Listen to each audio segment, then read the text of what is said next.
want to talk about the tragedy that is happening now. My friends, if you are new, my name is Alvaro and this is a channel uniquely Mary. Please like and subscribe and support this channel in any of the different ways mentioned down below.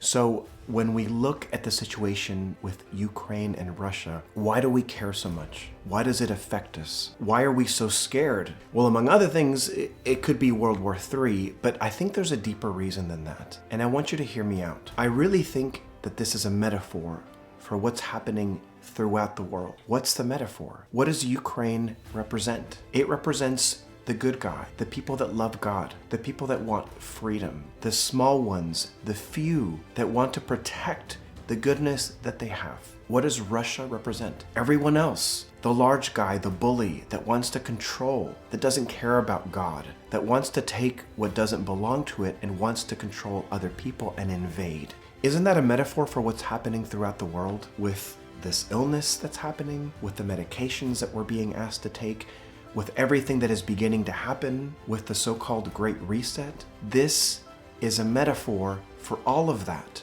What we are seeing in Russia and Ukraine is a physical representation of what's spiritually happening throughout the world. So we need to pay attention and we need to learn, because God is speaking to us. Those who have ears ought to hear. God is warning us, not just for a potential World War III, but what spiritually might happen to the rest of the world. One of the things that we can clearly see is that there is no guaranteed outcome.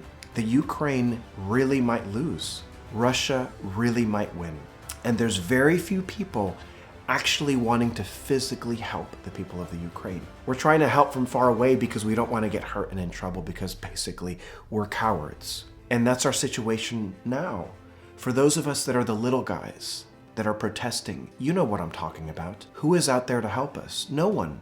We're all that's left. We're that small country in a corner with no assistance, or at least it seems that way.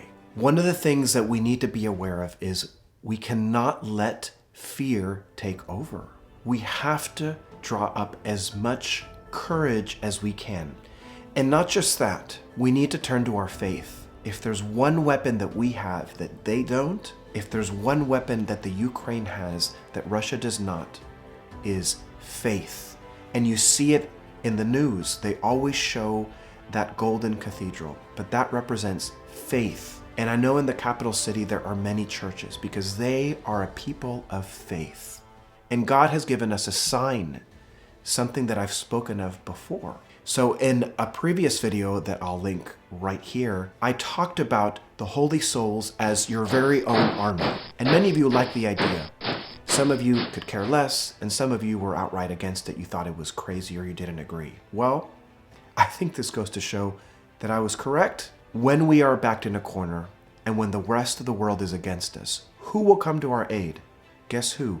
No one, except the souls in purgatory. God gave us a sign. There was that diplomat from the Ukraine, and do you remember what he said?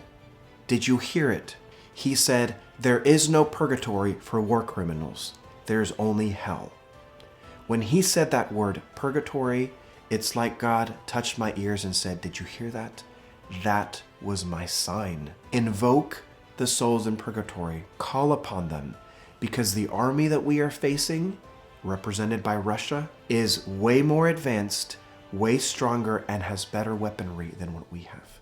So we need a greater army. We need the souls in purgatory to come to our aid. My friends, if this doesn't convince you, then I don't know what will. Those who have ears ought to hear.